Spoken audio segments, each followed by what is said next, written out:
नमस्कार, आप सभी का स्वागत है हमारे YouTube चैनल संस्कृत दीक्षा और टीचमेंट ऐप पे।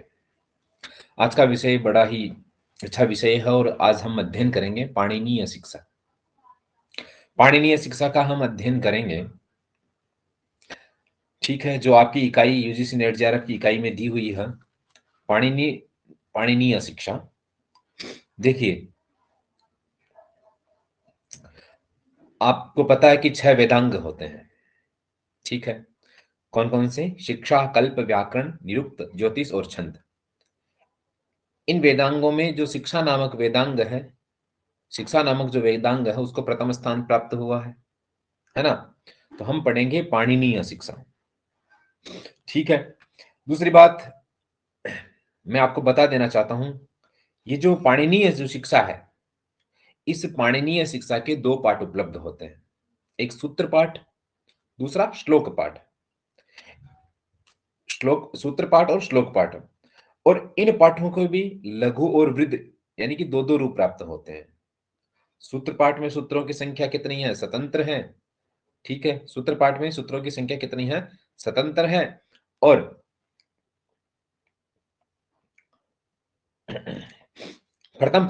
जिसका प्रथम संपादन जो है वो महर्षि दयानंद और दूसरा संपादन जो है वो युधिष्ठिर मीमांसिक द्वारा किया गया। और वृद्ध पाठ जो है उसमें सूत्रों की संख्या कितनी है? 120 है। अब बात कर रहे हैं श्लोक पाठ की। श्लोक पाठ के में जो लघु पाठ है उसमें 35 श्लोक है। दूसरा जो वृद्ध पाठ है उसमें 60 श्लोक है। और हम पढ़ेंगे 60 श्लोकों वाली कौन सा? पाणिनीय शिक्षा, है ना? देखिए, इसमें भी विद्वानों का एक मत नहीं है, लिखा हुआ है पाणिनीय शिक्षा, ठीक है? लेकिन महर्षि जो दयानंद हुए हैं उन्होंने केवल सूत्र पाठ को पाणिनीय माना है, श्लोक पाठ को नहीं। न मानने का भी कारण है, अभी आपको आगे बताऊंगा, है ना? जैसे अपन आगे बढ़ते हैं, यहाँ देखिए, यहाँ लिखा है अथ शिक्षाम प्रवक्ष्यामि पाणिनीयम मतम यथा शास्त्रानुपूर्व्ये तद विद्याथोक्तम लोक वेदयोः। यहाँ देखिए, अथ शिक्षाम प्रवक्ष्यामि पाणिनीयम मतम यथा, पाणिनीयम मतम यथा तस्मै पाणिनेय नमः। भाई पाणिनीय को मान लो, जैसे मान लो ये बात कही, पाणिनीय मतम यथा शिक्षाम प्रवक्ष्यामि। अब ये कह रहे हैं कि अत शिक्षाम, अब अब क्या करूंगा? अथ यानी अब शिक्षाम यानी ये जो अत शब्द है, या मान लीजिए कि मंगल मंगल शब्द के रूप में आया है, मंगल। अथ यानी अनंतरम या जिज्ञासु जिज्ञासा अनंतरम। जिज्ञासुओं की जो जिज्ञासु जो लोग हैं उनकी जिज्ञासा के बाद पाणिनीयम मतम, क्या लिखा है? पाणिनीयम मतम, पाणिनीयम मतम, पाणिनि के मतानुरूप, पाणिनीयम मतम, पाणिनीय मतानुरूपम शिक्षाम, जो शिक्षा नामक जो वेदांग है, शिक्षा नामक वेदांगम लिखा, क्या लिखा? प्रवक्ष्यामि, यानी प्रवक्ष्यामि का मतलब होता है खतयिष्यामि, खतयिष्यामि अर्थात कहूंगा। तत्, उसके बाद ये जो शिक्षा नामक वेदांग है इसके प्रणयन को लिखा यथोक्तम लोक वेदयो, यथाक्तम लोक वेदयो यानी लोक और वेदानुकूल, लोक वेदोक्य अनुसारम विद्यमानम शास्त्रानुपूर्व्यम, है ना? कि जो शास्त्रानुपूर्व्यम, शास्त्र जो प्रवर्तक हैं उनकी परंपरा से प्राप्त विद्या नहीं जानना चाहिए। इन्होंने कहा कि अत शिक्षाम प्रवक्ष्यामि पाणिनीयम मतम यथा शास्त्रानुपूर्व्य, शास्त्रानुपूर्व्यम, शास्त्रानुपूर्व्यम तद विद्यात, तद विद्यात यथोक्तम, यथो उक्तम लोक वेदयो, यानी अब मैं पाणिनि के मतानुरूप शिक्षा नामक वेदांग की रचना करूंगा और इस रचना को शास्त्र प्रवर्तकों की परंपरा से प्राप्त लोक वेदानुकूल समझना चाहिए, है ना? तो बहुत से मत हैं, पाणिनि जी की ये नहीं लिखी हुई है। ऐसा इसलिए कहा गया है क्योंकि कोई भी व्यक्ति स्वयं को प्रणाम नहीं करता। ये जो श्लोक आपके आगे आएंगे, है ना, तस्मै पाणिनये नमः, तो कोई स्वयं को नमस्कार थोड़ी करता है ना, स्वयं को प्रणाम नहीं करता है ना। वो हम देखते हैं आगे। आगे लिखा है दूसरा श्लोक, देखिए क्या लिखा है। प्रसिद्धम अपि शब्दार्थम अविज्ञातम बुद्धिभिः, अविज्ञातम बुद्धिभिः पुनः व्यक्ति करिष्यामि वाच उच्चारणे विधिम।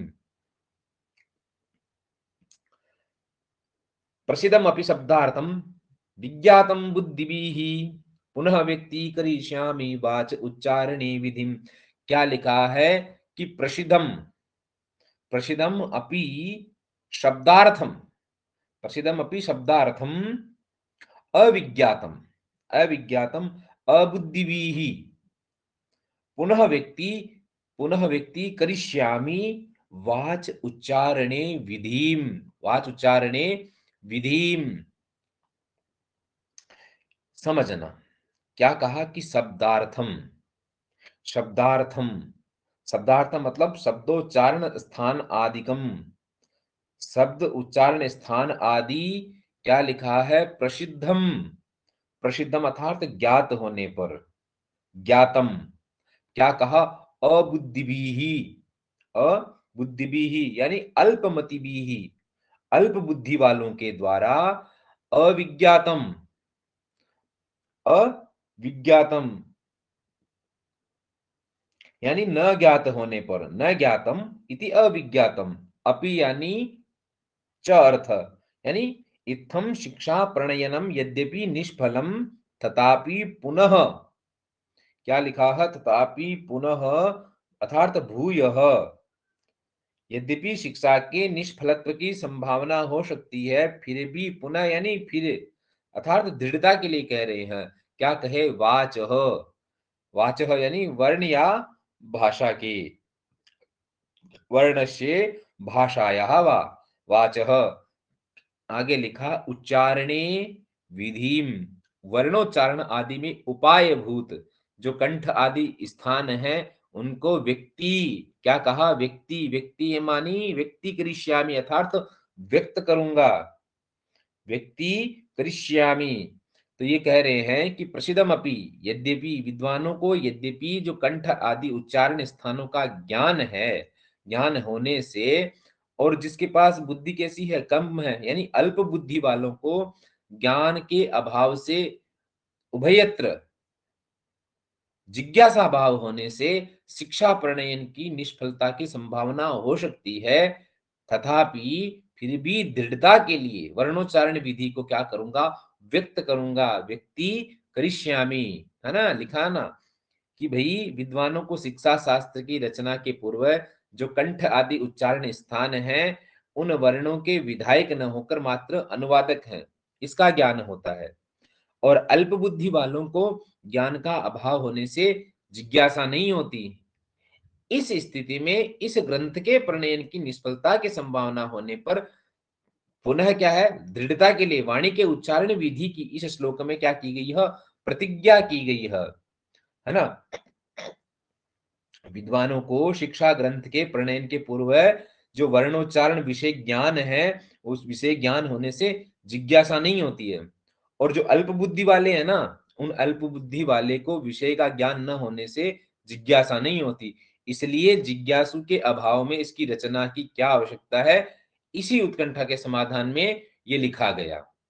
आगे देखिए, बहुत ही अच्छा श्लोक है और ये एग्जाम में जो है वो पूछा जाता है, तो आपको ये याद रखना है, ध्यान देना। क्योंकि यहाँ पाणिनि जी के मत के अनुसार वर्णों की संख्या के विषय में कहा गया है। क्या कहा गया है, लिखा है, त्रिषष्टिः चतुष्षष्टिः वा वर्णाः सम्भूमते मताः प्राकृते संस्कृते चापि स्वयं प्रोक्ता स्वयंभुवा। त्रिषष्टिः, त्रिषष्टिः चतुष्षष्टिर्वा वर्णाः सम्भूमते मताः प्राकृते संस्कृते चापि स्वयं प्रोक्ता स्वयंभुवा, स्वयं प्रोक्ता स्वयंभुवा। प्राकृते, समझना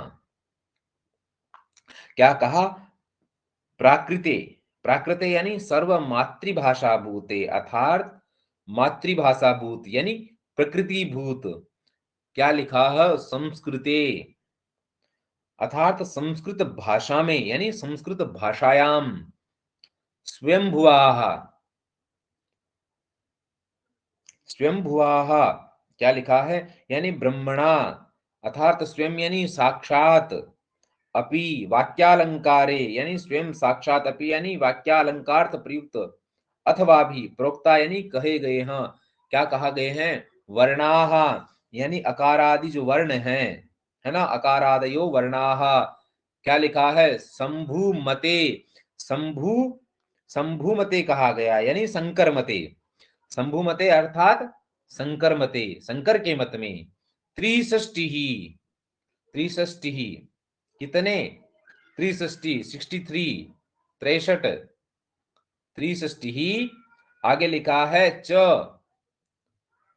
चतुष्षष्टि ही यानी 64, 64, त्रिषष्टि ही, चतुष्षष्टि ही, है ना, मताहा, मताहा यानी ये क्या है, ये इष्ट हैं।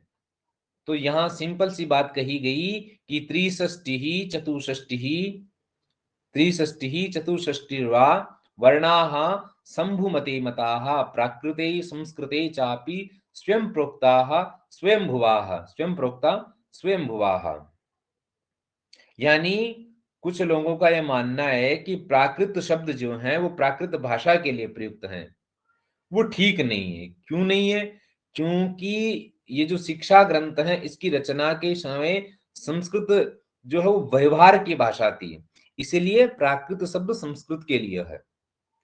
वर्तमान जो समय है संप्रति, है ना, तो अब यहां कहते हैं कि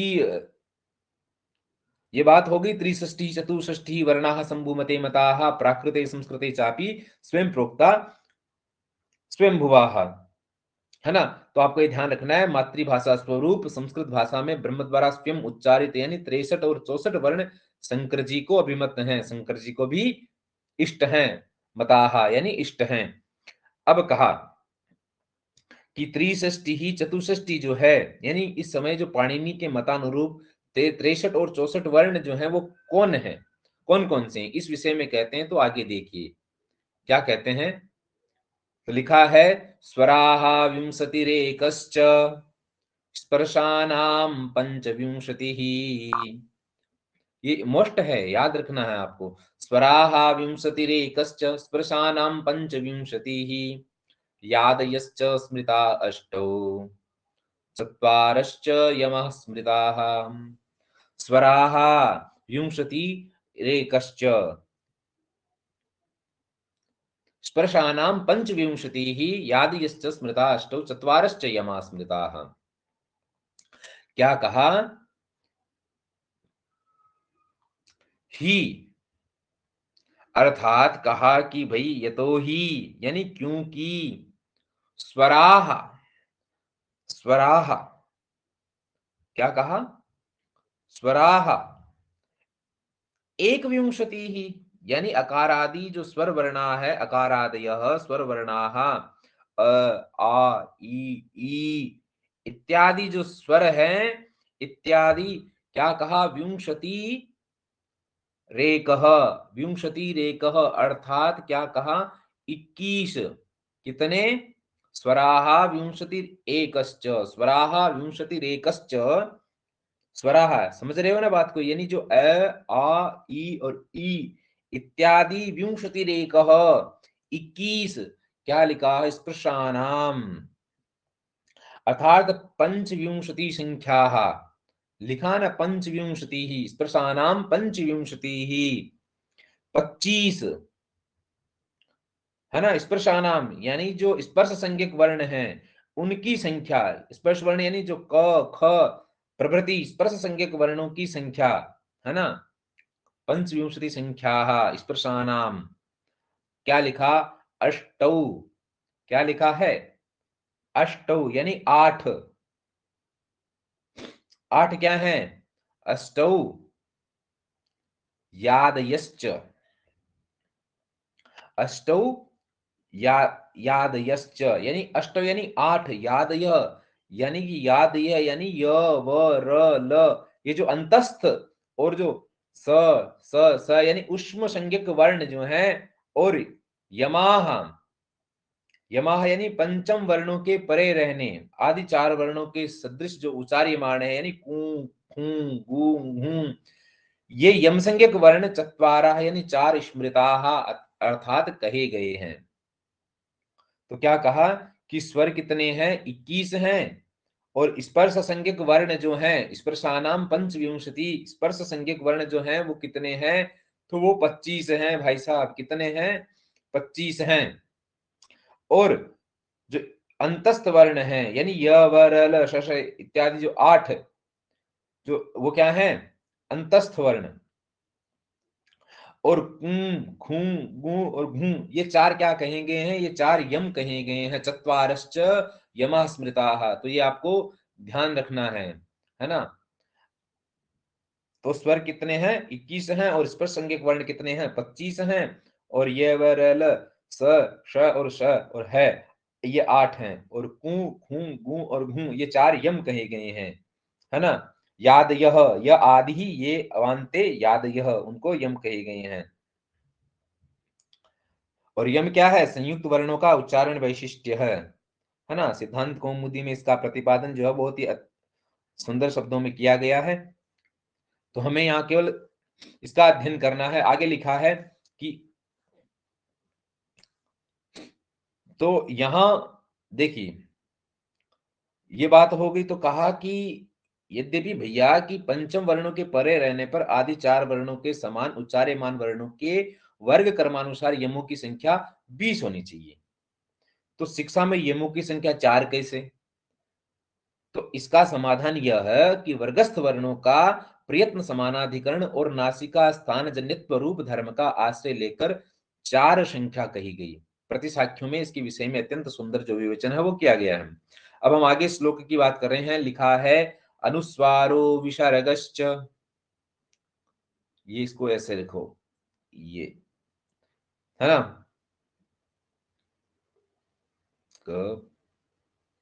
इसको भी ऐसे कर लो, थोड़ा सा ऐसे ऊपर लिखा है अनुस्वारो विसर्गश्च कपौ चापि पराश्रितौ दुष्पृष्ट चेति विज्ञेयो लृकारः प्लुत एव च, लृकारः प्लुत एव च, अनुस्वारो विसर्गश्च। इस श्लोक की बात कर रहे हैं हम। अनुस्वारो विसर्गश्च कपौ चापि पराश्रितौ, ये बहुत ही मोस्ट श्लोक है ना? दुष्पृष्ट चेति विज्ञेयो लृकारः प्लुत एव च। क्या कहा? समझना कि अनुस्वार, अनुस्वार है यानी जो अनुस्वार है, जैसे अह अम, ये क्या है? अनुस्वार है ना ये। तो ये क्या है? अनुस्वार है। तो विसर्ग अर्थात विसर्जनीय यानी अह, अर्थात यूं समझना विसर्गश्च अर्थात विसर्जनीय जो है अह, अनुस्वार विसर्ग यानी विसर्ग। लिखा क्या लिखा है? पराश्रितो, ध्यान देना क्या लिखा है? पराश्रितो लिखा है। पराश्रितो यानी परयोगे उत्पद्यमानो, मतलब कि दूसरे के आश्रित। क और पौ, ये जो लिखा ना, क पौ अर्थात जिह्वा मूल्योपद्मनीयो, समझना, जिह्वा मूल्योपद्ममानीय दुष्पृष्ट, लिखा दुष्पृष्टश्चेति, दुष्पृष्ट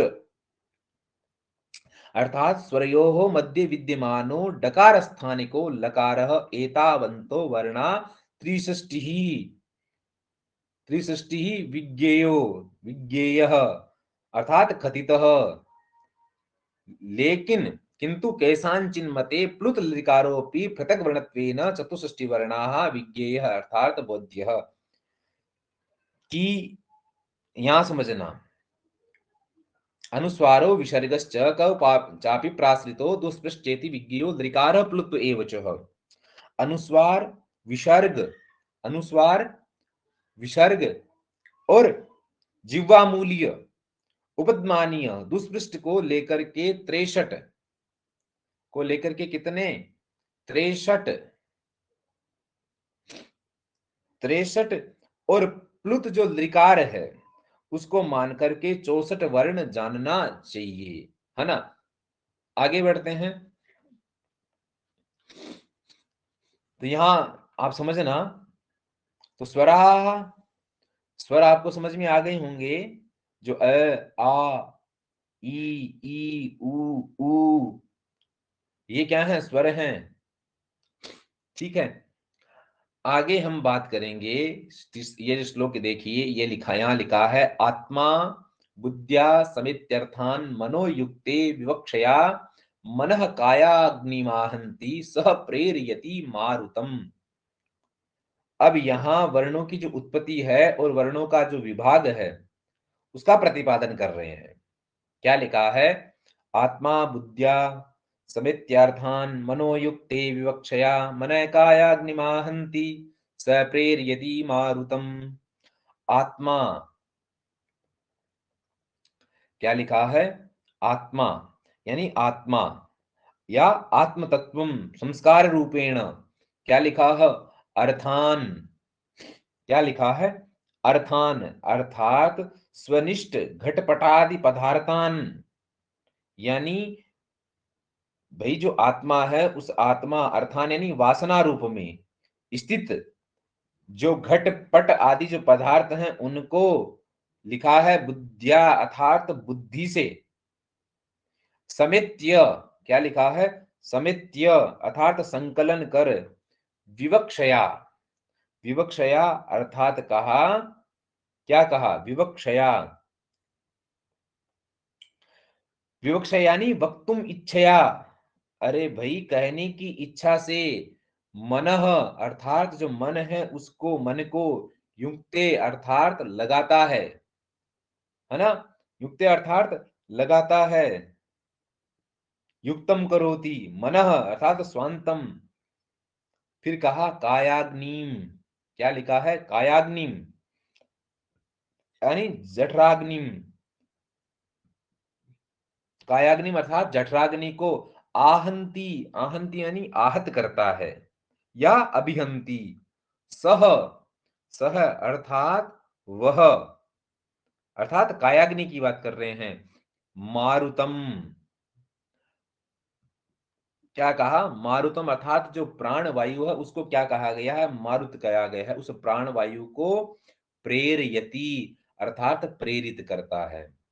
तो इसका अर्थ आप यूं समझिए कि आत्मा बुद्ध्य समित्यर्थान मनोयुक्ते विवक्षया मनः कायाग्निमाहंति सह प्रेरयति मारुतम, सह प्रेरयति मारुतम यानी आत्मा जो है वो संस्कार रूप में जो निष्ठ घटपट आदि जो पदार्थ हैं उनको बुद्धि के द्वारा संकलित कर बोलने की इच्छा से क्या करता है, किसको प्रेरित करेगा, मन को प्रेरित करता है ना, क्या करता है, मन को प्रेरित करता है। और मन जो है वो कायाग्नि को क्या करता है, आहत करता है, मनः कायाग्निम आहंति, कायाग्नि को आहत करता है, समझ रहे हो। और वह जो कायाग्नि है वो क्या करती है, सह प्रेरयति मारुतम, वह कायाग्नि प्राणवायु को प्रेरित करता है ना। आगे बढ़ते हैं। आगे लिखा है, मारुतः तूरसी चहन मंद्रम जनयति स्वरम प्रातः सवन योगम तम छंदो गायत्रमाश्रितम। मारुतः तूरसी चरन मंद्रम जनयति स्वरम प्रातः सवन योगम तम छंदो गायत्रमाश्रितम। मारुतः, क्या लिखा है, मारुतः, मारुतः तू उर्षि चरण, मारुतः यानी मारुतः कायाग्नि प्रेरितो वायु तू, यानी मारुता यानी जो प्राणवायु है, मैंने अभी कहा वो प्राणवायु तू अर्थात निश्चय ही, क्या लिखा है, उर्षि, उर्षि अर्थात हृदय प्रवेश की बात कर रहे हैं, हृदय प्रवेश में अर्थात हृदय, क्या लिखा है, चरण, क्या लिखा है, चरण अर्थात भ्रमण, समझ रहे हो, यानी विचरता हुआ। क्या लिखा है? मंद्रम, अर्थात गंभीर तम, गंभीर तम लिखा है यानी प्रसिद्ध। स्वरम, अर्थात स्वरम अर्थात कहा है ध्वनिम, स्वरम अर्थात ध्वनिम। अरे भाई, ध्वनि को क्या करता है? जनयति या उत्पादयति, यस्मिन ध्वनो, जनयति अर्थात उत्पन्न करता है, जिसमें क्या कहा है? प्रातः, प्रातः सवन योगम, यानी प्रातः सवन कर्म में उपयोगी, प्रातः सवन कर्म साधन मंत्रोपयोगी भूतम। क्या लिखा है? गायत्रम, गायत्रम आख्यम, अर्थात गायत्री नामक जो छंद, जो छंद है होता है, गायत्रम अर्थात गायत्री नामक छंद जो है वो होता है। तो यहाँ क्या कहा गया? क्या लिखा है? मारुतः, मारुतः उर्सी चरण मंद्रम जनयति स्वरम प्रातः सवन योगम तम छंदो गायत्रमाश्रितम। यहाँ कहा गया जो प्राण वायु है, मारुत यानी जो प्राण वायु है, वो प्राण वायु हृदय प्रदेश में विचरण करता हुआ, उर्सी, क्या लिखा है? उर्सी, उर्सी अर्थात हृदय प्रवेश में, है ना, उस हृदय प्रवेश में विचरण करता हुआ गंभीर, मंद्रम जनयति स्वरम, गंभीर, गंभीर स्वर को क्या करता है? उत्पन्न करता है, जिससे में प्रातः सवन कर्म में, जो प्रातः सवन कर्म है उसमें उपयोगी भूत जो गायत्री छंद है ना, उस गायत्री नामक छंद से क्या है? युक्त होता है। मरुत एव मारुतः। ठीक है, आगे बढ़ते हैं अगले श्लोक की तरफ। क्या लिखा है? ध्यान दे, लिखा है कि हम अध्ययन कर रहे हैं और अध्ययन की दृष्टि से हमें पढ़ना है। लिखा है कंठे माध्यन दिन युगम मध्यमम त्रैष्टुभानुगम तारम तार्तीय सवनम शिरसन्यम जागतानुगम। कंठे माध्यन दिन युगम मध्यमम त्रैष्टुभानुगम तारम तार्तीय सवनम शिरसन्यम जागतानुगम। मारुतः, समझना क्या लिखा है? ये जो प्राण वायु है ना, हमने बात की जो मारुतः यानी जो प्राण वायु है, वो कंठे, कंठे अर्थात जो कंठ प्रदेश है, कंठ प्रदेशे अर्थात कंठ प्रदेश में माध्यन दिनम, माध्यन दिन युगम, क्या लिखा है? माध्यन दिन युगम अर्थात माध्यन दिन सवन कर्म साधन मंत्रोपकारकम, यानी कि भैया जो माध्यन दिन सवन कर्म है उसमें जो प्रयुक्त मंत्र हैं उनके उपकारक, क्या कहा? त्रैष्टु भानुगम, त्रैष्टु भानुगम, यानी जो त्रिष्टुप छंद है उससे युक्त, मध्यमम, मध्यमम यानी जो माध्य, मध्यमम अर्थात मध्य नामकम स्वरम। समझ रहे हो बात को? माध्यंतिन सवन कर्म में प्रयुक्त मंत्रों के उपकारक त्रैष्टुमानुगम अर्थात शीर्षन्यम, क्या कहा? शीर्षन्यम अर्थात सिर, सिर जो है शीर्षन्यम अर्थात सिर में प्राप्त होकर, क्या लिखा है? तारतीय सवनम, तारतीय सवनम अर्थात तारतीय सवनम मतलब तृतीय, तृतीयम सवन, है ना, तृतीय सवन कर्म साधन मंत्रोपयोगिनम। क्या लिखा है? तारम, क्या लिखा है? तारम अर्थात उच्चतर स्वर को क्या करता है? उत्पन्न करता है। समझना क्या लिखा है? कंठे माध्यम दिन युगम मध्यमम त्रैष्टुभानुगम तारम तारतीय सवनम शीर्षन्यम जागतानुगम। यानी जो प्राण वायु है भैया, जो मारुत है, जो प्राण वायु है, वो कंठ स्थान में घूमता हुआ माध्यम दिन सवन कर्म में प्रयुक्त मंत्रों के उपकारक, फिर कहा त्रिष्टु अर्थात जो त्रिष्टुप छंद है उस त्रिष्टुप छंद से युक्त मध्यम नामक, ध्यान रखना मध्यम, मध्यम नामक, और सिर में पहुंच करके शीर्षन्यम, सिर में पहुंचकर तृतीयम जो तीसरा, है ना, तृतीयम अर्थात सायकाल की बात हो रही है, सायकाल का जो सवन कर्म है उसमें प्रयुक्त मंत्रों के उपयोगी भूत जागतानुगम अर्थात जो जगती छंद है उससे युक्त उच्चतर स्वर अर्थात जो तार स्वर है उसको क्या करता है? उत्पन्न करता है। तो कंठे माध्यन्दिन युगम, ध्यान रखना, कंठे माध्यान्दिन युगम मध्यमम त्रेष्टुभानुगम तारम तार्तीय सवनम शीर्षण्यम जागतानुगम। तो प्रातः सवन में मंत्रों का उच्चारण किसमें होना चाहिए? तो वो होना चाहिए गायत्री छंदोबद्ध गंभीर स्वर में, ठीक है। और माध्यान्दिन सवन में, माध्यान्दिन जो सवन है उसमें मंत्रों का उच्चारण कैसा होना चाहिए? वो होना चाहिए त्रिष्टुप, त्रिष्टुप छंदोबद्ध होना चाहिए, मध्यम स्वर। और सायंकाल यानी साय का जो सवन है उसमें जो प्रयुक्त मंत्र हैं उनका उच्चारण कैसा होगा? जागतानुगम अर्थात जगती छंदोबद्ध उच्चतर स्वर में करना चाहिए। यही बात यहां पर कही गई है। आगे देखिए, आगे लिखा है सोदीर्णो मूर्धन्ये विहतो वक्त्रमापाद्य मारुतः वर्णाञ्जनयति तेषां विभागः पंचदा स्मृतः, विभागः पंचदा स्मृतः। सोदीर्णो मूर्धन्य विहतो वक्त्रमापाद्य मारुतः वर्णाञ्जनयते तेषां विभागः, विभागः पंचदा स्मृतः। समझना, सोदीर्णो यानी सह उदीर्ण, सह, सह मतलब जो अभी पीछे कहा गया है पूर्वोक्त, अभी हमने मारुतः की बात की थी, पूर्वोक्त मारुतः जो प्राण वायु है ना। सह यानी उदीर्ण, उदीर्ण यानी कहा निकला हुआ, निकला हुआ मतलब अर्थात क्या निकला हुआ? वायु। उदीर्ण ऊर्ध्वम प्रेरितः, है ना। क्या कहा? मूर्धनि, अभिहितः, मूर्धन्य, मूर्धन्य भी है तो लिखा है ना, अर्थात टकराया हुआ वक्त्रम। क्या लिखा? वक्त्रम अर्थात जो मुख है, वक्त्रम कहा गया है किसको?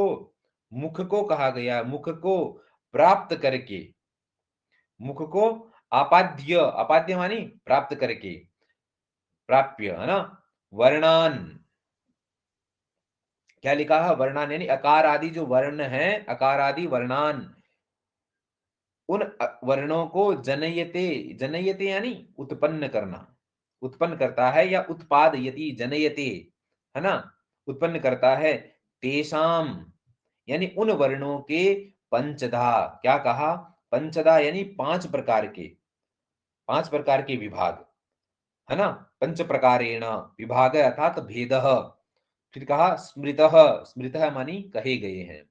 तो यूं समझिए क्या कहा गया है कि सोदीर्णो मूर्धन्य विहतो वक्त्रमापाद्य मारुतः वर्णांजनयति तेषां विभागः पंचधा स्मृतः। कि जो अभी हमने बात की थी, जो मारुत है यानी जो प्राण वायु है, तो कहा कि जो प्राण वायु निकला हुआ, जो वह निकला हुआ जो प्राण वायु है, वो प्राण वायु मूर्धा में टकराकर लौटता हुए मुख में स्थित जो उच्चारण आदि स्थान है उनको प्राप्त करके क्या करता है? वर्णों को उत्पन्न करता है। क्या करेगा? वर्णांजनयति, लिखा ना, वर्णांजनयति वर्णों को उत्पन्न करता है। और जो वर्ण उत्पन्न करता है उन वर्णों के पांच प्रकार के भेद कहे गए हैं। तेषां विभागः पंचधा स्मृतः, उनके पांच प्रकार के विभाग जो है वो कहे गए हैं। ठीक है, आगे देखिए, आगे क्या लिखा है, ध्यान देना। स्वरतः, एक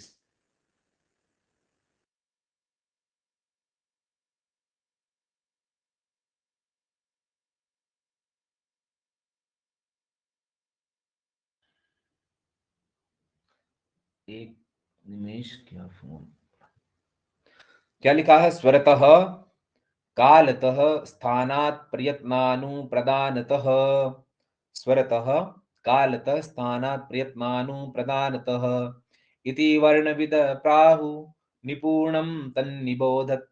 स्वरतः कालतः स्थानात्,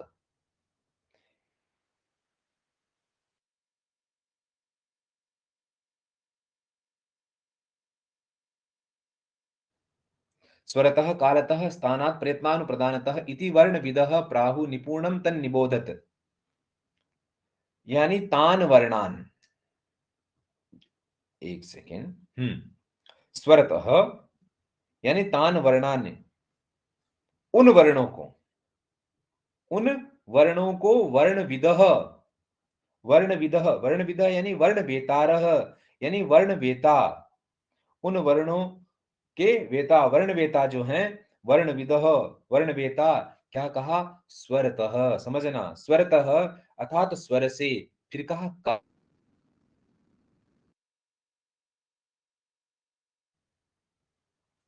स्वरतः काल,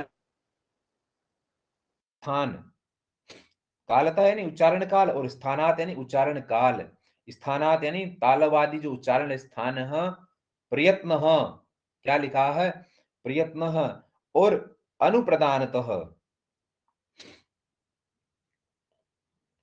यानी बाह्य जो प्रयत्न है से, प्राहु, प्राहु मानी जानते हैं, अर्थात उक्तवन्तः, है ना, तम, तम यानी जो अभी हमने बात की, विभागम, निपुणम, निपुणम यानी सम्यक, स्पष्ट रूप से, है ना, समझ रहे हो, क्या कहा, निबोधत, यहां देखिए क्या लिखा है, निबोधत अर्थात जाने, यूं समझिए लिखा इन्होंने कि स्वरतः कालतः स्थानात् प्रयत्नानु प्रदानतः इति वर्णविदः प्राहु निपुणम तन्निबोधत, जो वर्ण वेता है उन वर्णों को उदात आदि जो स्वर हैं, उच्चारण काल और उच्चारण स्थान, आभ्यंतर प्रयत्न और बाह्य प्रयत्न, ये 5 विभाग से कहते हैं, उनको आप समझें, है ना। तो हमने 5 विभागों की बात की, वो 5 विभाग कौन कौन से हो गए, उदात, उदात आदि स्वर, उच्चारण काल, उच्चारण स्थान, आभ्यंतर प्रयत्न और बाह्य प्रयत्न, 5 विभाग, ठीक है। अब आगे इन्होंने कहा जो उदात आदि जो स्वर हैं और ह्रस्वादि कालकृत जो भेद हैं उन स्वरों में ही होते हैं, ये बताने के लिए उन्होंने यहाँ पर लिखा है कि उदातश्च अनुदातश्च स्वरितश्च स्वरास्त्रियः विश्वो दीर्घप्लुतः इति कालतो नियमा अचि, उदातश्च अनुदातश्च स्वरितश्च स्वरास्त्रियः विश्वो दीर्घः प्लुतः इति कालतो नियमा अचि, यानी इन्होंने कहा, क्या कहा, अचि, यह देखिए, अचि यानी अच प्रत्याहार अंतर्गते अकारादि स्वरे, अच, अच विषय में उदातः, क्या लिखा है, उदातः अर्थात उदात, फिर कहा अनुदातः अर्थात अनुदात, है ना, उदात है, उदात यानी तालवादी सभागेशु ऊर्ध्व भागे अच प्रत्याहारांतर्गताकारादि जो वर्ण है, अनुदात, और अनुदात क्या है, तालवादी सभागेशु अधोभागे निष्पन्नो अच प्रत्याहारांतर्गताकारादि वर्ण, तो अनुदात, फिर कहा स्वरित अर्थात स्वरित, अर्थात उदात अनुदात, अनुदात्व वर्ण धर्म युक्त आकारादि वर्ण, इमे क्या कहा, त्रयः, देखिए क्या कहा, त्रय यानी 3 प्रकार के, उदात अनुदात और स्वरित, ये 3 प्रकार के स्वराहा, क्या लिखा है, स्वराहा यानी आर्चिक स्वराहा, क्या कहा, स्वराहा यानी आर्चिक स्वराहा, फिर कहा ऋष्वो दीर्घः प्लुत, ऋष्वो दीर्घः प्लुतः इति कालतो नियमा अचि, विश्व यानी एक मात्रिक और दीर्घ अर्थात द्विमात्रिक, फिर कहा प्लुतः, प्लुत अर्थात त्रिमात्रिक स्वर, है ना, नियमाः, नियमः अर्थात नियम यानी स्वर विषय नियमा, कालत अर्थात उच्चारण काल से हैं, तो इन्होंने कहा कि उदात अनुदात और स्वरित, आर्चिक स्वर और ह्रस्व दीर्घ प्लुत स्वर विषय के नियम, यानी कि अच प्रत्याहार अंतर्गत अकारादि स्वरों में उच्चारण काल की दृष्टि से है, ये बात कही। आगे बढ़ते हैं, ये श्लोक को देखिए क्या लिखा है, उदाते निषाद गांधारा अनुदात ऋषभ दैवतो स्वरित प्रभवायेते षडज मध्यम पंचमहाम, उदाते निषाद गांधार अनुदात ऋषभदैवतो स्वरित प्रभवायेते षडज मध्यम पंचमाहाम। उदाते ही, यहां देखिए ही यानी होता है यतो ही, अर्थात क्योंकि। क्या लिखा है? उदाते यानी उदात स्वर में, एतन नाम के आर्चिक स्वरे। आगे लिखा निषाद गांधार नामक जो गांधर्व स्वर है।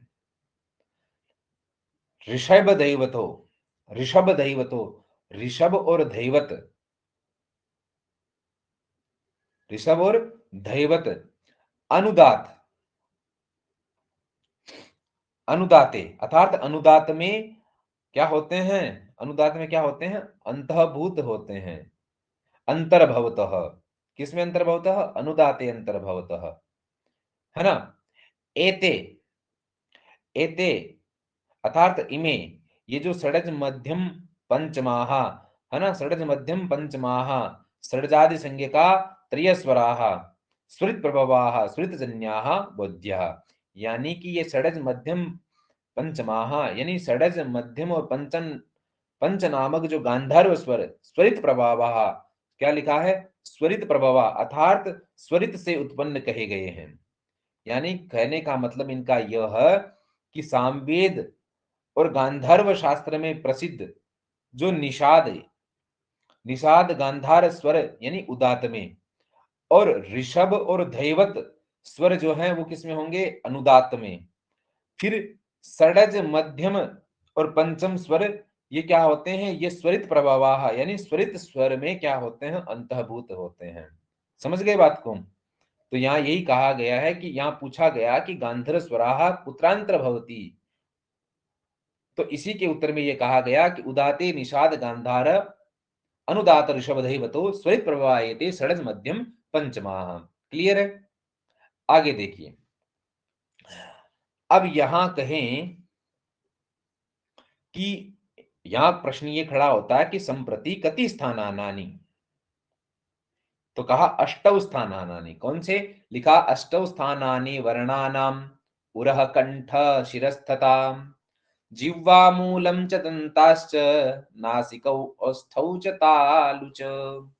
अष्टौ स्थानानि वर्णानाम उरः कंठः शिरस्तथा जिह्वामूलं च दन्ताश्च नासिकौ औस्थौ च तालु च। यानी अष्टौ स्थानानि वर्णानाम उरः कंठः शिरः तथा जिह्वामूलं च दन्ताः च नासिका ओष्ठौ और तालु च। समझना, क्या लिखा? वर्णानाम यानी अकारादि वर्णानाम, अकारादि वर्णों के, उरह, उरह, उरह अर्थात हृदय, मैंने कहा ना, उरह अर्थात हृदयम अर्थात हृदय, कंठः अर्थात कंठ, फिर कहा शिरः अर्थात सिर, शीर्षम, फिर कहा जिह्वा मूलम, क्या कहा? जिह्वा मूलम अर्थात जिह्वा मूल, दंताश्च है ना, दंताः अर्थात दांत, नासिका अर्थात नाक, और औष्ठौ अर्थात होठ, और तालु, है ना, यानी काकुदम, तालु।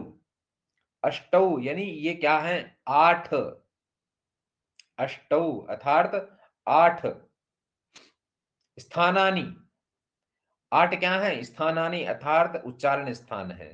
सिंपल सी बात है, क्या कहा कि अष्टौ स्थानानि वर्णानाम उरह कंठ शिरस्तथा जिह्वा मूलम च दंताश्च नासिकौ अष्टौ च तालु च।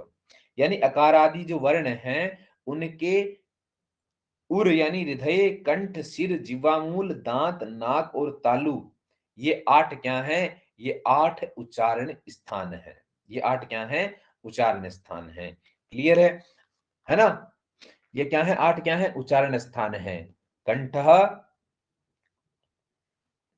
आगे बात करें, यहां देखिए, अब यहां ये कहते हैं कि भाई जो विसर्ग रूप जो उष्मा है उसके कितने रूप होते हैं? उष्माणः कति रूपाणि भवन्ति, तो लिखा है ओभावश्च विवृत्तिश्च, है ना, स स शारेफ एव च, जिह्वा मूलमुपद्मा च गतिरष्टविधोष्मणः ओभावश्च विवृतिश्च सारीफ एव च जिह्वा मूलम् उपद्मा च गतिरष्टविधोष्मणः। ओभावः क्या लिखा?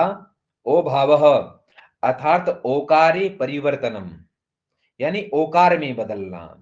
विवृति, विवृति ही अर्थात संधि का न होना। विवृति का अर्थ होता है संधि का न होना, संधे भावे, संधे भाव।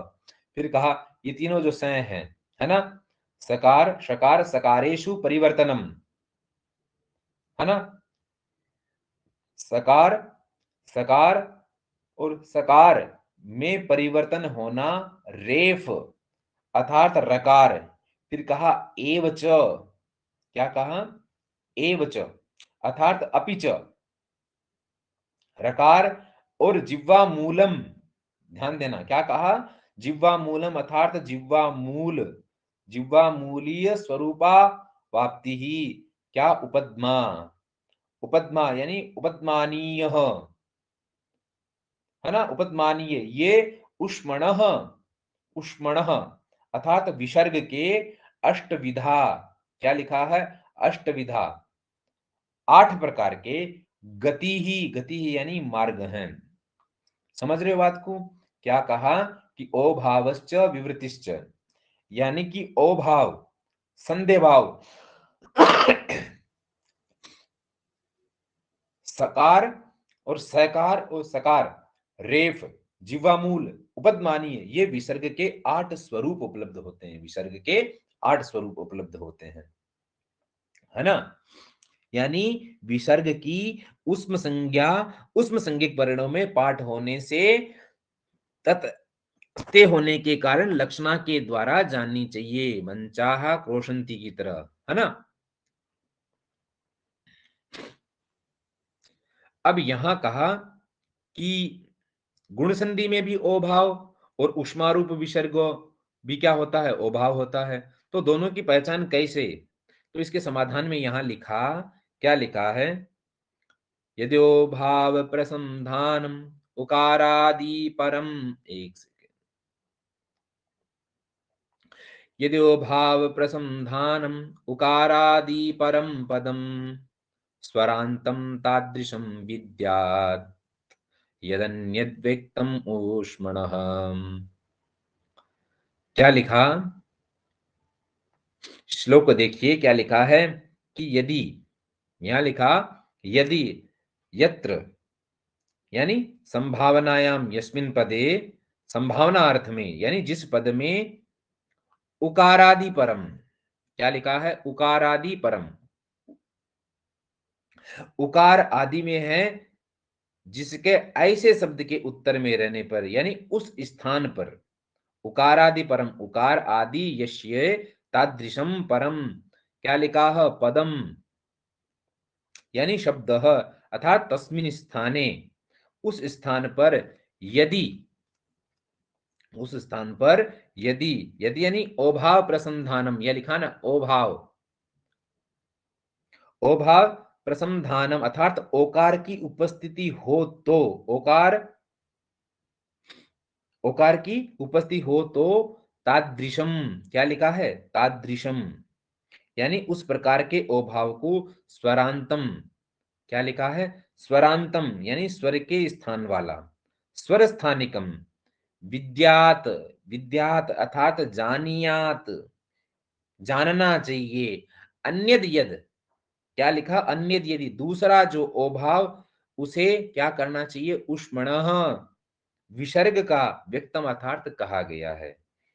यहां कहा गया कि यदि उकार आदि पद उत्तर में हो और एकादेश संधि के फलस्वरूप ओभाव की उपस्थिति हो, तो उस ओभाव को स्वर स्थान वाला, और उससे अन्य जो ओभाव है उसको किसका जानना चाहिए? विसर्ग का जानना चाहिए। यही यहां पर कहा गया है। आगे देखिए क्या लिखा है, ध्यान देना।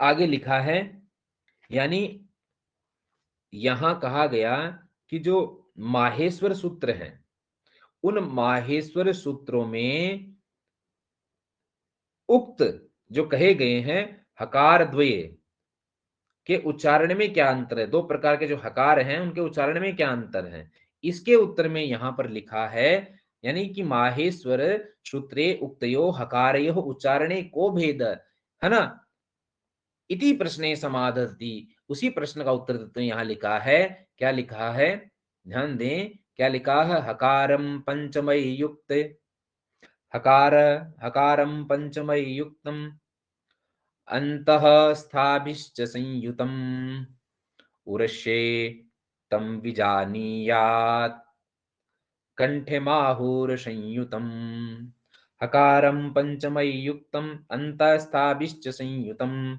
उरस्यें तं विजानीयात् कंठमाहुरसंयुतम्। यानी पंचमयी ही, ध्यान देना, मिटा देता हूं, पंचमयी ही, पंचमही युक्तम, पंचमही अर्थात प्रतिवर्गस्ये ङ य ण नमैः वर्णैः, जो ङ य ण न मः जो वर्ण है उन वर्णों से क्या कहा, युक्तम, जो संलग्न, च यानी और, च यानी और, अंतः, क्या कहा, अंतः स्थाभिश्च, अंतः स्थाभिश्च यानी य वरल जो अंतः स्थित संज्ञक वर्ण है उन वर्णों से क्या कहा, संयुक्तम, जो संयुक्त है ना, युक्तम, तम, तम यानी उष, हकार को उरस्य, उरस्य यानी उर स्थान वाला, विजानियात अर्थात जानना चाहिए, विद्यात, फिर कहा असंयुतम, असंयुतम संयोग रहित जो हकार है उसको क्या कहा, कंठ्यम अर्थात कंठ स्थानिक, आहु अर्थात कहते हैं, आहु यानी कहते हैं, यानी जो शिक्षाविद हैं वो इस शब्द का अध्याहार्य करना चाहिए, यानी कि ग य ण न म ये पंचम वर्णों से युक्त, और य व र ल यानी अंतस्थ संज्ञक वर्ण है उनके साथ उच्चारित हकार उरह स्थानीय और संयोग रहित हकार को कंठम यानी कंठ स्थानीय कहते हैं। समझ रहे हो बात को? आगे देखिए, आगे लिखा है, ध्यान दें, कंठे कंठे वा वहा विचुय स्थालव्या ओष्ठजावुपु स्युमूर्धन्या ऋटुरसा दन्त्याल ऋतुलसा स्मृता, कंठ्यावहा विचूयसा तालव्या ओष्ठजावुपु स्युमूर्धन्या ऋटुरसा दन्त्याल ऋतुलसा स्मृता। क्या कहा, यहां कहा कि अहौ,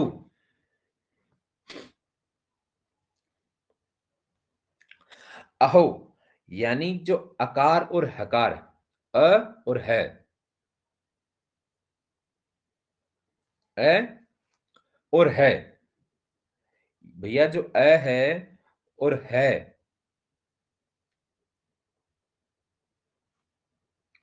और अकार और हकार, ध्यान देना, अकार हकार कंठ्यौ, अकार हकार कंठ्यौ यानी अकार हकार कंठ से, कंठ्यौ अर्थात कंठ स्थान से, कंठ स्थान को, है ना, उत्पन्न, फिर कहा इचु यशाह, इचु यशाह यानी इच वर्ग यशः, इच वर्ग यशः, फिर कहा तालव्या, तालव्य यानी जो तालु स्थान है उससे, उपु, उपु मानी उपवर्ग, ओष्ठजो अर्थात ओष्ठ स्थानिक, ऋटुरसा, ऋटुरसा यानी ऋट वर्ग, है ना, ऋट वर्ग रसवर्ण। आगे लिखा मूर्धन्या, ध्यान देना क्या कहा, मूर्धन्याः, मूर्धा यानी सिर से, उत्पन्न, किससे उत्पन्न है? उत्पन्न शिव अर्थात है ना? शिव अर्थात मूर्धन्याः शिव, मूर्धा अर्थात सिर से उत्पन्न है। लृतुलसाः, लृतुलसाः, लृत वर्ग स्वर्ण, है ना? लृत वर्ग लसाः, दंत्याः यानी दंत स्थानीयाः, है ना? दंत स्थानज, स्मृताः स्मृत हैं। यहां पर ये कहा गया भैया, देखो यूं समझिए, यहां पर कहा गया कि अकार हकार कंठ से उत्पन्न, ई च वर्ग यस वर्ण तालव्य, उकार और प वर्ग क्या है? ओष्ठज, और ऋट वर्ग वर्ण जो है वो क्या है? मूर्धन्य है, और लृत वर्ग लस दंते कहे गए। यहां पर दंत का मतलब है दंत मूल से, है ना? दंत शब्द दंत संयुक्त देश परक होने से भग्न दंत का उच्चारण होता है। तो अहो यानी अ च है और च, ये क्या है? अहो। इचु यसा यानी ई च चू च य च स च, है ना? उपु ऊ च पू च, ऋतुरषा री च टू च र य स च, लृतुलसा लृ च तू च ल च स च, ये क्या है? लृतुलसा। अब आगे देखिए श्लोक में क्या लिखा है, ध्यान देना। जिह्वा मूले तु कुहु प्रोक्तो, दन्त्योश्चो वः स्मृतौ बुधैः, ए ऐ तु कंठतालव्या, ओ औ तु कंठोष्ठजौ स्मृतौ। जिह्वा मूले तु कुहु प्रोक्तो, दन्त्योष्टौ वः स्मृतौ बुधैः, ए ऐ तु कंठतालव्या, ओ औ कंठोष्ठजौ स्मृतौ। ओ औ तू कंठोष्ठजौ स्मृतौ। यहां कहा गया, क्या कहा गया? बुधैहि, ध्यान दें, क्या कहा गया? बुधैहि यानी विद्वद्भिः, जो शिक्षा शास्त्र को जानने वाले हैं उनके द्वारा, उनके द्वारा कुहु अर्थात क वर्ग, क ख ग घ, ये क्या है? क वर्ग है। फिर कहा, क्या कहा? जिह्वा मूले अर्थात जिह्वा मूल स्थान वाला, प्रोक्तः यानी उक्तः, कहा गया है। फिर कहा जो वह, यहां पर देखिए वह अर्थात वकार, वकार है ना? वकार का उच्चारण स्थान दंत्योष्ठ, वकार का उच्चारण स्थान दंत्योष्ठ, वकार का उच्चारण स्थान दंतोष्ठ। फिर कहा ए और ऐ यानी एकार और ऐकार, ए ऐ एकार और ऐकार का उच्चारण स्थान क्या कहा? कंठ ताल, ये से कैसे चल रही है? हाँ, ए ऐ यानी एकार और ऐकार जो है उसका उच्चारण स्थान क्या लिखा? कंठ तालव्या। एकार और ऐकार का उच्चारण स्थान कंठ तालु। फिर कहा ओ और औ तू कंठोष्ठ जौ स्मृतौ, ओकार और औकार जो है उसका उच्चारण स्थान क्या माना गया है? कंठोष्ठ माना गया है। तो यहां पर ये कहा गया, सीधी बात,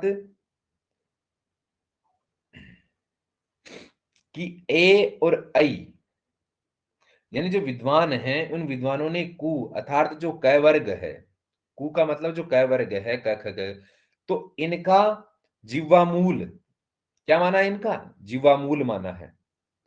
और वकार का उच्चारण स्थान इन्होंने क्या माना है? वकार का उच्चारण स्थान दंतोष्ठ। और जो एकार और जो ऐकार है उसका उच्चारण स्थान कंठ तालु, कंठ तालव्य, है ना? कंठ तालु।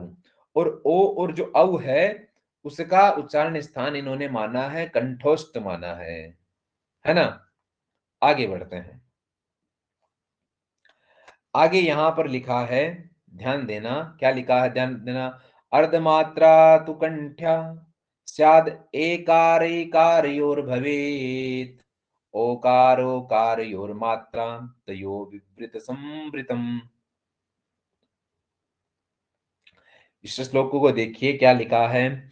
अर्धमात्रा तु कंठस्य एकारैकारयोर्भवेत् ओकारोकारयोर्मात्रा तयो विवृत संवृतम। अर्धमात्रा तु कंठस्य, यहां देखिए यहां लिखा है एकारैकारयोः, यानी अभी हमने बात की जो ए और जो आई, ए और ऐ, ए ऐ वर्णयोः, ए और ऐ वर्णों में और क्या लिखा, ओकारोकार, यानी ओ और जो औ है, समझ रहे हो बात को, ओ और औ, ओ और औ, यानी ओकारो कार्योः, ओ औ वर्णयोः, ओ और औ वर्णों में कंठस्य, क्या लिखा है, कंठे, कंठे से यानी कंठ स्थान जन्य वर्ण का, कंठ स्थान जन्यस्य वर्णस्य क्या लिखा है, अर्धमात्रा, यानी अर्धमात्रिक, अर्धमात्रिक, तू, अर्धमात्रिक, तू यानी वाह, मात्रा, मात्रा अर्थात एक मात्रिक, भवेत, भवेत का मतलब होना चाहिए, है ना।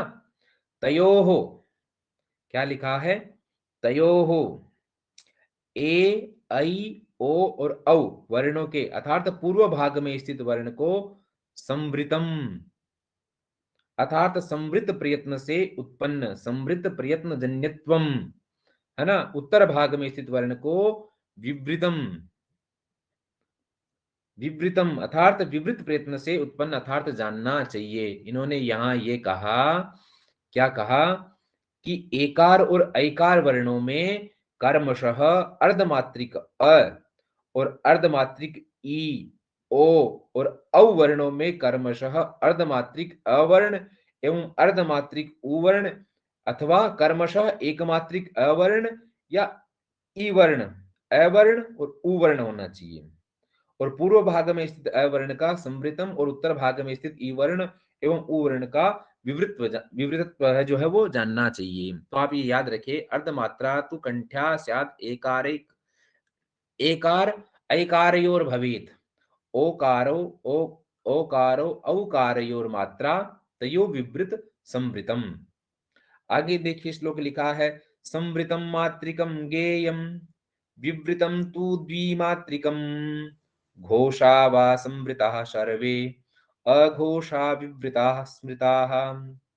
संवृतम मात्रिकम गेयम, यहां लिखा संवृतम यानी संवृत स्वरः, मात्रिकम अर्थात प्रयोग दशायाम हस्व अवर्णः एक मात्रिकः। यहां समझिए कि संवृतम, संवृतम अर्थात जो संवृत प्रयत्न नामक जो स्वर है,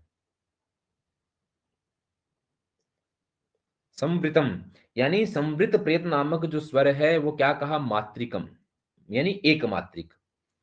विवृतम, विवृतम यानी विवार प्रयत्नो, विवार प्रयत्नो संवृतम मात्रिकम गेयम, संवृत स्वर जो है वो मात्रिक यानी एक मात्रिक, मात्रिकम कहा मतलब एक मात्रिक, ठीक है। फिर कहा विवृतम, क्या कहा, विवृतम यानी विवार प्रयत्नोत्पन्न स्वर, क्या कहा, द्विमात्रिकम, वो क्या होना चाहिए, द्विमात्रिकम, समझ रहे हो, द्विमात्रिकम यानी दीर्घ, दीर्घ कहा गया है। व्यंजनों में विवृत स्वर क्या है, दीर्घ, द्विमात्रिक यानी दीर्घ कहा गया है व्यंजनों में। फिर कहा घोषा वा संवृता सर्वे अघोषा विवृता स्मृता। घोषा, घोषा यानी घोष संज्ञक जो वर्ण है वो क्या है, संवृता, प्रयत्न उत्पन्न, है ना, पाद पूर्ति हेतु क्या है, प्रयुक्त है। फिर कहा अघोषा, अघोषा यानी अघोष संज्ञक वर्ण विवृता, विवृता अर्थात विवार प्रयत्न से उत्पन्न, स्मृता अर्थात कहे गए हैं। यानी प्रयोग की अवस्था में अकार जो है वो समृद्ध स्वर एकमात्रिक और विवृत स्वर द्विमात्रिक यानी दीर्घ कहा गया है, और व्यंजनों में घोष वर्ण समृद्ध और अघोष विवृत कहे गए हैं। आगे देखिए क्या लिखा है, स्वराणाम उस्मणांचैव विवृतं कर्णं स्मृतं तेभ्योऽपि विवृता व्यंगो ताभ्याम ऐचो तथैव च। स्वराणाम उस्मणांचैव विवृतं कर्णं स्मृतं तेभ्योऽपि विवृता व्यंगौ ताभ्याम ऐचो तथैव च। यहां लिखा स्वराणाम, ध्यान देना, स्वराणाम अकारादि वर्णानाम, स्वराणाम यानी अकारादि वर्णानाम, स्वरों का उष्माणाम, स्वरों का उष्मणाम यानी उष्म संज्ञक वर्णों का, है ना। स, श और स जो हैं वो क्या है, उष्म संज्ञक वर्ण हैं। वो क्या है, उष्म संज्ञक वर्ण है। स्वर्णाम उष्मणां चैव विवृतम कर्णम कर्णम स्मृतम तेभ्योऽपि विवृता व्यंगौ ताभ्याम ऐचौ तथैव च, ताभ्याम ऐचौ तथैव च। स्वराणाम यानी अकारादि वर्णानाम, अकार आदि जो वर्ण है यानी स्वरों का, उष्मणाम अर्थात उष्म संज्ञक वर्णों का, कर्णम कर्णम कर्णम, है ना, आभ्यंतर प्रयत्न, कर्ण मतलब जो है आभ्यंतर प्रयत्न है। क्या कहा, विवृतम, यहां देखिए क्या लिखा हुआ, विवृतम, विवृत नामक यानी जो आभ्यंतर प्रयत्न है ना। स्मृत, स्मृत अर्थात कहा गया है, उक्त कहा गया है ना। आगे लिखा तेभ्योपि, तेभ्योपि यानी स्वर उष्म वर्णों से ऐंगो, ऐंगो स्वर, ऐंगो यानी एकार ओकार, विवृतो, विवृतो अर्थात विवृत तर ताभ्याम यानी एकार और आकार से ऐचौ, ऐचौ अर्थात ऐकार औकार वर्ण, तथैव च, क्या लिखा है, तथैव च विवृतम अर्थात कहे गए हैं, विवृतम अर्थात कहे गए हैं। यानी स्वर जो हैं अकार आदि और उष्म संज्ञक वर्णों का आभ्यंतर प्रयत्न, विवृत यानी ए औ वर्ण का विवृतर और ऐ औ वर्ण का विवृतम कहा गया है। धन्यवाद। आज की कक्षा जो है वो हम यही समाप्त करते हैं। अगले टॉपिक में हम बाकी के जो श्लोक हैं वो पूरे कवर कर लेंगे। अधिक से अधिक आप क्लास को शेयर करें। धन्यवाद। मिलते हैं अगले विषय पर, अगले टॉपिक पर।